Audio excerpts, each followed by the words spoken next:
تو پھر مریم کی وزارت اعلیٰ زیادہ دیر تک نہیں رہے گی۔ اب فارم 48، 46 اور 45 اور بیان حلفی اس عدالت کی طرف سے باقاعدہ طور پر طلب کر لیا گیا ہے۔ مزید سماعت جو ہے وہ اگلی جمعرات کو ہوگی۔ میں ویورز آپ کے سامنے کچھ اور چیزیں بھی رکھ دیتا ہوں کہ NA 117 اور دیگر حلقوں کے اندر اس وقت امیدوار کون ہے، درخواست کس کی طرف سے آئی اور کس طرح سے ان لوگوں کو فیسیلیٹیٹ کیا گیا، یعنی فارم 47 کی حکومت کس طرح سے پاکستان کے اندر بنائی جاتی ہے۔ اور ویورز اب بات کریں گے ان حلقوں کی جہاں پر پاکستان تحریک انصاف نے درخواست دی اور ان حلقوں کے اندر کن لوگوں کو جتوایا گیا۔ مثال کے طور پر NA 117 یہاں پر علیم خان فارم 47 پر جیتے تھے۔ علی اعجاز بھٹر پاکستان تحریک انصاف کے وہ ہار گئے تھے اور الیکشن فارم 45 کے مطابق وہ جیتے۔ اب غور کیجئے گا جی کہ NA 126 یہاں سے بھی ملک سیف الملوک کھوکھر کو فارم 47 کے ذریعے جتوایا گیا اور پاکستان کے توقیر عباس کھوکھر دوسرے نمبر پر آئے، یعنی فارم 45 کے مطابق یہ جیت گئے تھے، لیکن فارم 47 نے کام دکھایا راتوں رات اور کسی اور کو یہاں سے جتوا دیا گیا۔ پھر باری آتی ہے جی NA 128 کی، یہ سلمان اکرم راجہ کا حلقہ تھا جہاں سارے دھاندلی کے ریکارڈ ٹوٹ گئے، یہاں سے اون چودھری کو جتوایا گیا۔ اب اون چودھری کے بارے میں اگر آپ پاکستان میں لاہور میں خاص طور پہ کسی سے سروے میں یہ سوال کریں کہ کیا آپ جانتے ہیں کہ اون چودھری کون ہے، تو مجھے یقین ہے کہ ویورز ان کا ایک بھی جاننے والا اس سروے میں نہیں نکلے گا، اور سلمان اکرم راجہ پاکستان تحریک انصاف کے فرنٹ فٹ پر آ کر پاکستان تحریک انصاف کی نمائندگی کر رہے ہیں۔ عدالتوں کے اندر بھی وہ آپ کو نظر آئیں گے، عمران خان کی کیسز، بشرا بی بی کے کیسز میں بھی وہ آپ کو پیش نظر آئیں گے، اور انہیں اس حلقے سے ہرا دیا گیا۔ اس حلقے کے بھی فارم 45 تمام امیدواروں سے مانگے گئے ہیں،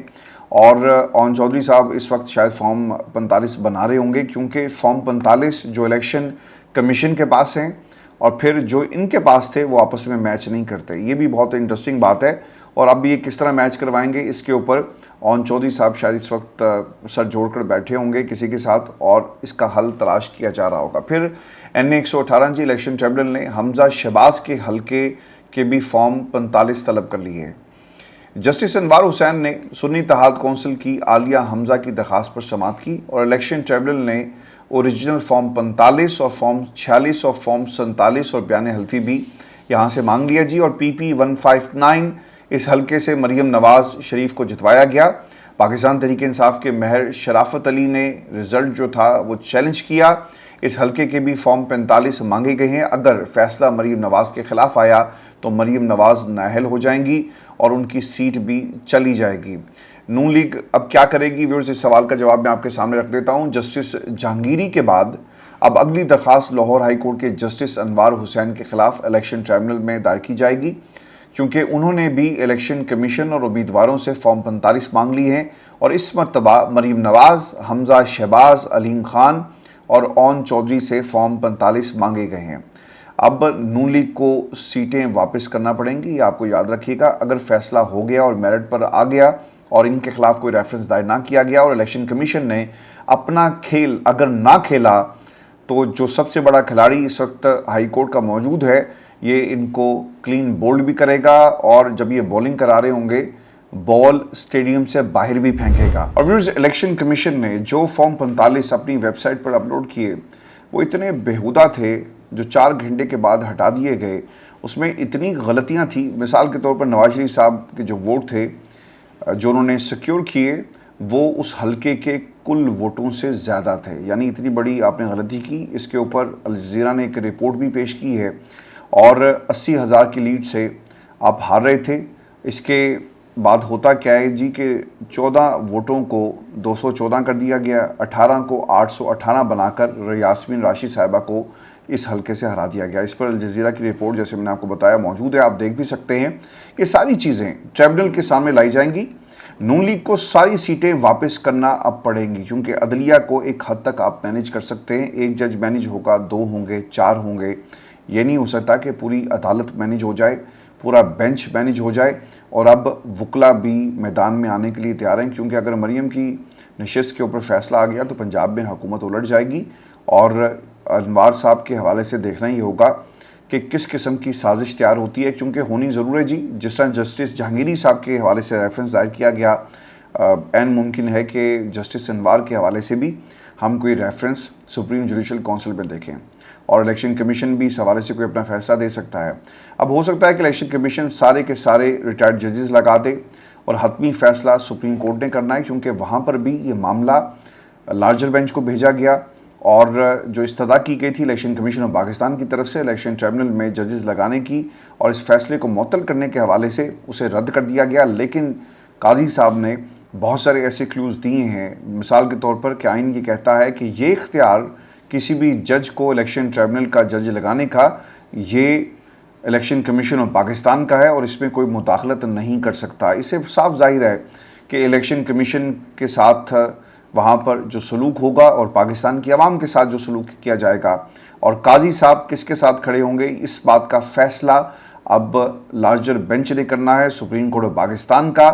اور یہ فیصلہ اگر میرٹ پر ہوا تو پھر آپ بھول جائیں جتنی پلاننگ آپ نے کی، جتنی انجینئرنگ کی، جتنا آپ نے مائکرو لیول پر جا کر الیکشن کو ریگ کرنے کی کوشش کی، تمام تدبیریں اب الٹی پڑنے والی ہیں۔ ویورز، آپ کو یہ بھی میں خبر دے دوں کہ ابھی معاملہ سپریم کورٹ میں ہے اور سپریم کورٹ کمیٹی کے سامنے یہ معاملہ جائے گا، پھر فیصلہ ہوگا کہ اس پر لارجر بینچ بننا ہے یا نہیں بننا۔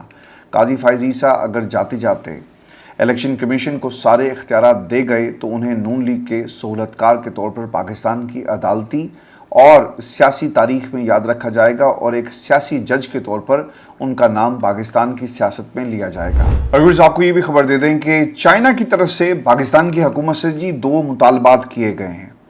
رات چینی وزیر اسلام آباد میں پاک چین مشاورتی میکنزم اجلاس سے خطاب کرتے ہیں اور اس خطاب کے دوران یہ دو مطالبات پاکستان کی حکومت سے کیے گئے۔ پہلا مطالبہ یہ تھا کہ بہتر سیکیورٹی پاکستان اپنے سرمایہ کار ممالک کو مہیا کرے۔ اگر ملک کے اندر سرمایہ کاری اگر آپ چاہتے ہیں تو سیکیورٹی سچویشن کو بہتر کرنا ہوگا۔ اگر کسی کی جان کو خطرہ ہو اور اس پر حملہ کر دیا جائے تو وہ پاکستان میں اپنی سرمایہ کاری کو لے کر واپس چلا جائے گا اور وہ سرمایہ کاری نہیں کرے گا بلکہ اپنی جان کو بچائے گا۔ سرمایہ کاری کے لیے سیکیورٹی صورتحال کو بہتر بنانا ہوگا، یہ لاؤڈ اینڈ کلیئر میسیج ہے چین کی طرف سے، کیونکہ آپ کو ویورز یاد ہوگا کہ کچھ روز پہلے چینی انجینئرز پر حملہ کیا گیا۔ چائنا کا ایک کنسرن تھا، اس کے ساتھ ساتھ چینی قونصلیٹ کے اوپر بھی اس سے پہلے کراچی میں بھی حملہ ہو چکا اور اس کے علاوہ کئی بار چینی انجینئرز کو نشانہ بنایا گیا۔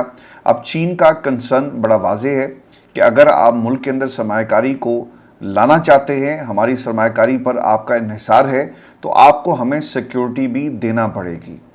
دوسری چیز جو چین کی طرف سے کہی گئی وہ ترقی کے لیے اندرونی استحکام ضروری ہے۔ انٹرنل پالیٹکس کے اوپر پاکستان کے چین کی بڑی گہری نظر ہے جی۔ اس کے ساتھ ساتھ دنیا کے جتنے ممالک اور ان کے قونصلیٹ، سفارت خانے اور اس کے ساتھ ساتھ جتنی بھی ایمبیسیز پاکستان کے اندر موجود ہیں، جتنے بھی سفیر ہیں، وہ روزانہ کی بنیاد پر پاکستان کے اندرونی حالات کا جائزہ لیتے ہیں۔ اب یہ جو لاہور ہائی کورٹ میں ہو رہا ہے، کیا آپ کا خیال ہے کہ انہیں معلوم نہیں ہے کہ فیصلے مریم نواز کے حوالے سے عدالتوں سے آنے والے ہیں؟ کیا انہیں یہ معلوم نہیں ہے کہ پاکستان میں فارم 47 والی حکومت بنائی گئی اور جو مد مقابل تھے، جو لوگ ہار گئے، جنہیں ہرا دیا گیا، اب وہ عدالتوں میں ان فیصلوں کے خلاف کھڑے ہیں اور اگر یہ فیصلے ان کے حق میں آ گئے تو پھر اس حکومت کو جانا ہوگا۔ ان تمام خبروں کا مکمل طور پہ ادراک ہے پاکستان سے باہر بیٹھے ہوئے ان تمام لوگوں کو جو یہاں پر سرمایہ کاری کر رہے ہیں، چونکہ جس نے پیسہ لگایا ہوتا ہے نا جی، وہ پولیٹیکل سٹیبلٹی کی بھی بات کرے گا اور وہ پاکستان کے انٹرنل حالات کی بھی بات کرے گا، چونکہ اسے اپنے سرمایہ سے غرض ہے۔ وہ پیسہ یہاں پر کس لیے لگا رہا ہے؟ وہ نون لیگ کی حکومت کو چلانے کے لیے تو پیسہ نہیں لگا رہا، بلکہ اس نے اس لیے پیسہ لگایا کہ اس کو سی پیک سے کوئی فائدہ حاصل ہو سکے اور اس سرمایہ کاری کے ثمرات اس کے اپنے ملک میں جائیں۔ دنیا پاکستان کی سیاست کو دیکھ رہی ہے۔ رشیا نے ایسے ہی نہیں عمران خان کے حوالے سے جو فیصلہ آیا اس کے اوپر ریئیکشن دیا۔ چین بھی اب یہ انڈائریکٹلی مطالبہ کر رہا ہے کہ اپنے حالات کو ٹھیک کرو اور اگر پاکستان میں سرمایہ کاری کو لانا چاہتے ہو تو تمہاری انٹرنل پالیٹکس یقیناً اس بات کا فیصلہ کرے گی کہ تم متحد ہو یا نہیں ہو، اور اگر نہیں ہو تو پاکستان میں کوئی بھی سرمایہ کاری لے کر نہیں آئے گا۔ یہی پیغام محمد بن سلمان کی طرف سے دیا گیا، یہی پیغام یو اے کی طرف سے آیا اور یہی پیغام دنیا کے ہر اس ملک سے ہے جو پاکستان جہاں پر شہباز شریف صاحب کا شکول پکڑ کر جاتے ہیں اور ان سے پیسے مانگتے ہیں سرمایہ کاری کے نام کے اوپر۔ پیپلز پارٹی کی جی رہنما ہینا ربانی گھر بھی وہاں پر موجود تھی۔ ہینا ربانی انہوں نے کیا کہا؟ وہ یہ کہتی ہیں کہ سی پیک کے لیے تمام سیاسی جماعتیں ایک پیج پر ہیں، سینیٹر علی ظفر بھی اس میں شریک تھے، جنہوں نے اس سے خطاب کرتے ہوئے کہا کہ ملک میں سیاسی استحکام کی ضرورت ہے، ہم قانون کی حکمرانی پر یقین رکھتے ہیں، کاروبار کے لیے قانون کی حکمرانی اور عدالتوں کا آزادانہ کام کرنا ضروری ہے، قانون میں اصلاحات لانے کی ضرورت ہے۔ اب جو سوالات جڑے ہوئے ہیں نا علی ظفر صاحب کے اس خطاب کے حوالے سے بہت ہی اہم ہیں۔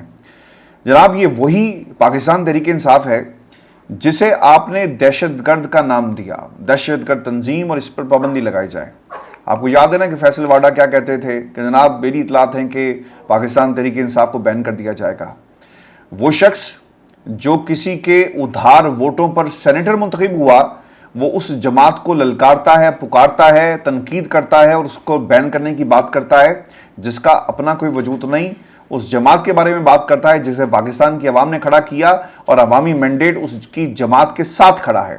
یہ اس جماعت کے حوالے سے کہا جاتا ہے جسے ملک دشمن کا ٹائٹل دیا جاتا ہے، اور وہ ملک کی ترقی کے لیے ساتھ بیٹھی تھی۔ آنکھیں کھول کر دیکھ لیں احسن اقبال صاحب، جس جماعت کو آپ چیخ چیخ کر کہہ رہے تھے کہ جناب خان صاحب کو اندر رکھیں اگر ملک نے ترقی کرنی ہے، سینیٹر علی ظفر نے اس پلیٹ فارم کو استعمال نہیں کیا بلکہ پاکستان کے لیے اس پلیٹ فارم کو استعمال کیا، اپنی سیاست کے لیے عمران خان کے لیے استعمال نہیں کیا بلکہ پاکستان کی بات ہوئی، اور جو یہاں سے پیغام گیا وہ یونٹی کا پیغام تھا۔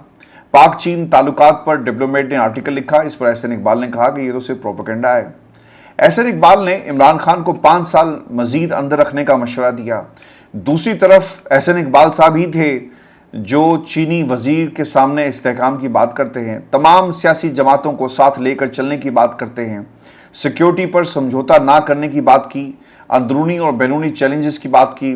اس سے ثابت کیا ہوتا ہے؟ کیا چین نہیں جانتا کہ حکومت کیسے آئی اور کیا یہ حکومت زیادہ دیر پاکستان میں رہ پائے گی؟ عمران خان کو کیا زیادہ دیر تک جیل میں رکھا جا سکے گا؟ آپ نے عمران خان کو مائنس کرنے کی کوشش کی۔ دنیا آپ سے ہی سوال کرتی ہے کہ اپنے حالات کو ٹھیک کرو۔ اگر ملک کے اندر استحکام نہیں آئے گا تو ہمارے پروجیکٹس اور ہمارے سرمایہ کاری جو ہے وہ ڈوب جائے گی۔ لہٰذا عمران خان کا آنا باہر اب ٹھہر چکا، اور خاص طور پہ چین کا یہ جو انڈائریکٹ مطالبہ ہے کہ عمران خان کو رہا کیا جائے، تمام سیاسی جماعتیں مل کر ملک کی ترقی میں اپنا کردار ادا کریں اور جو کچھ ہو چکا اسے بھول جائیں، اور کسی کی انا، جھوٹی انا کہ یہ جنگ اب بند ہو جانی چاہیے۔ اور ویورز میں آپ کو یہ بھی خبر دے دوں کیونکہ محمد زبیر صاحب نے جو انکشافات کیے جنرل باجوہ اور نواز شریف کی جو ملاقاتیں تھیں اور ڈیل کے حوالے سے، اب اس کا پاکستان تحریک انصاف نے تو جی جواب دے دیا، لیکن دوسری طرف عرفان صدیقی صاحب نے بھی اس کا جواب دیا، یعنی نون لیگ کی نمائندگی کرتے ہوئے وہ یہ کہتے ہیں عرفان صدیقی صاحب کہ 2017 کے بعد جنرل باجوہ اور نواز شریف کے درمیان ملاقاتوں کی ایک توجہ انہیں تردید کر دی ہے، اور نون لیگ کے سینیٹر عرفان صدیقی نے اپنے بیان میں یہ کہا کہ ان کی مصدقہ معلومات کے مطابق پاناما کیس میں عدالتی فیصلے یعنی 28 جولائی 2017 کے بعد سے آج تک جنرل باجوہ سے سابق وزیر اعظم نواز شریف کی کوئی ملاقات نہیں ہوئی۔ عرفان صدیقی کا یہ بھی کہنا تھا کہ بیگم کلثوم نواز کے انتقال پر ایک آدھ منٹ کی تعزیت کے سوا گزشتہ 7 سالوں میں نواز شریف اور جنرل باجوہ کے درمیان کوئی ٹیلی فونک رابطہ بھی نہیں ہوا۔ سر دیکھیں، بات یہ ہے کہ اگر کوئی اسے ثابت کرنا چاہے کہ نواز شریف اور جنرل باجوہ ایک کمرے میں بیٹھے تھے تو شاید یہ ممکن نہیں ہوگا۔ کوئی آڈیو، کوئی ویڈیو، کوئی تصویر، آپ کو فزیکل ایویڈنس پیش کرنا ہوگا، شاید آپ کی بات اس تناظر میں بالکل درست ہوگی کہ اب یہ ثابت نہیں ہو سکتا، لیکن اس چیز کو بھی کوئی ڈینائی نہیں کر سکتا کہ ایسی باتیں ترجمانوں کے ذریعے ہوتی ہیں۔ ملک احمد خان کس کی نمائندگی کر رہے تھے، وہ لندن میں بار بار کیوں گئے، کس کے کہنے پر گئے، اور کس کے گھر کو وہ بار بار پرسونیفائی کر رہے تھے، اور انہوں نے وہاں پر بیٹھ کر کس کی نمائندگی کی، یہ ملک احمد خان سے کوئی بہتر نہیں جانتا۔ وہ جنرل باجوہ کی نمائندگی کر رہے تھے، اور پیغام رسانی کا کام ہمیشہ کسی نہ کسی کے ذریعے کروایا جاتا ہے۔ ایسی ملاقاتیں آمنے سامنے بیٹھ کر نہیں ہوتی، اور یہ بات یقیناً ثابت کرنا یہ بھی مشکل ہوگی، لیکن یہ باتیں محمد زبیر صاحب اگر جھوٹ بول رہے ہیں نا تو آپ تو ماہر ہیں ڈیفیمیشن کے، نون لیگ ڈیفیمیشن کے بہت سارے کیسز بھی برطانیہ میں جیت چکی ہے۔ آپ محمد زبیر صاحب کو برطانیہ میں یا پھر پاکستان کی کسی عدالت میں، چونکہ حتک عزت کا یہ جو قانون پاکستان میں حال ہی میں پاس ہوا، یہ الگ بات ہے کہ اس کے اوپر سٹے آ گیا. آپ اٹھائیں محمد زبیر کو اور لے جائیں عدالت میں اور پھر انہیں کہیں کہ ثابت کرو کہ ملاقات ہوئی تھی اور پتہ لگ جائے گا کہ ملاقات ہوئی تھی یا نہیں ہوئی. اور ویورز آپ کو یہ بھی خبر دے دیں کہ بے-نظیر بھٹو کی سالگرہ اور پھر بلاول بھٹو کا اس سے خطاب اور انہوں نے پاکستان کی عوام کو ایک بار پھر چونا لگایا. کس طرح سے بلاول بھٹو نے ریاڑی میں جلسے سے خطاب کیا. سیاستدان ایک دوسرے سے ہاتھ ملائیں اور بات چیت کریں لیکن یہ بات چیت کرنے کے لیے تیار نہیں ہیں. معاشرے میں نفرت کی سیاست پھیلائی جا رہی ہے. سیاسی جماعتیں اپنی انا کے لیے پاکستان کو نقصان پہنچا رہی ہیں. دیکھیں جی بڑی آپ نے زبردست بات کر دی اور آپ نے جب یہ کہا کہ سیاسی جماعتیں اپنی انا کی خاطر تو خان صاحب سے اگر آپ یہ کہیں گے کہ ہاتھ میں لا لو اور اگر چوری ہو رہی ہے تو آنکھیں بند کر لو تو جناب یہ نہیں ہوگا. آصف علی زرداری اور ان کے جو برخوردار ہیں وہ ایک ہی قسم کی سیاست کر رہے ہیں اور وہ چاہتے ہی ہیں کہ مل کر کھایا جائے, پاکستان کو لوٹا جائے اور اپنی حد بندی کر دی جائے. یعنی پنجاب مل کر ہم تقسیم کر لیں, سندھ کے اندر آپ نے بات نہیں کرنی اور کے پی کے اندر آپ اپنی حکومت بنا لیں, اور یہ ان کے نئے پاکستان کا فارمولہ ہے. سیاست اور سیاسی جماعتیں اپنی انا کے لیے پاکستان کو نقصان پہنچا رہی ہیں. جناب انا اور آپ کے اتحادی جب عمران خان کو پکار کر یہ کہیں گے کہ پاکستان کو اگر ترقی کرنی ہے تو عمران خان کو جیل میں رکھنا ہوگا, آپ نے کیوں اس کا جواب نہیں دیا؟ انہوں نے کیا پتہ کیا ہے؟ انہوں نے کیا یہ کہ انہوں نے عوام کا کندھا استعمال کر کے اپنے لیے موجودہ حکومت سے پنجاب میں من پسند قسم کی وزارتیں مانگی اور پاور شیئرنگ فارمولے کو یہ حاصل کرنا چاہتے ہیں, اور جس کے اوپر تحریری کوئی معاہدہ بھی ہوا جس کا یہ آپ کو روزانہ پرچار کرتے ہوئے نظر آئیں گے. اب بلاول یہ بھی کہتے ہیں کہ ہم سمجھتے ہیں کہ بہتر ہوتا کہ حکومت تمام اتحادیوں سے بات چیت کر کے بجٹ بناتی. اگر بجٹ میں پی پی کی رائے موجود ہوتی تو بہتر انداز میں آگے بڑھ سکتے تھے. اس وقت ہمارے نمائندے اسلام آباد میں موجود ہیں, وہ ملاقاتیں کر رہے ہیں سر, وہ ملاقاتیں کر رہے ہیں, کھانے کھا رہے ہیں, پاکستان کی قوم کا مذاق اڑایا جا رہا ہے.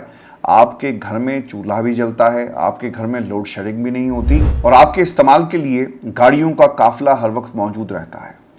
شہباز شریف سے پوری امید ہے کہ ان کی نیت صاف ہے. اچھا دیکھیں اب یہ کہہ کون رہا ہے؟ یہ بلاول زرداری صاحب ہیں جنہوں نے شہباز شریف کی نیت کو صاف قرار دے دیا. اور پھر یہ سوال کہ پاکستان پیپلز پارٹی کیا نون لیگ سے تاحال خفا ہے؟ دیکھیں جی پیپلز پارٹی اور نون لیگ کی ناراضگی ابھی تک کم نہیں ہوئی. پیپلز پارٹی اور پاکستان مسلم لیگ نون کی مذاکراتی کمیٹیوں کے درمیان وزیراعظم ہاؤس میں تقریباً 4.5 گھنٹے طویل ملاقات ہوئی اور یہ ملاقات بے نتیجہ ختم ہو گئی. شازیہ مری نے اس کی تصدیق کی اور ملاقات میں پاکستان پیپلز پارٹی کے مطالبات اور تحفظات کا شکوار جائزہ لیا گیا. پیپلز پارٹی اپنے مطالبات کو تسلیم کرانے کے لیے ڈٹ گئی ہے.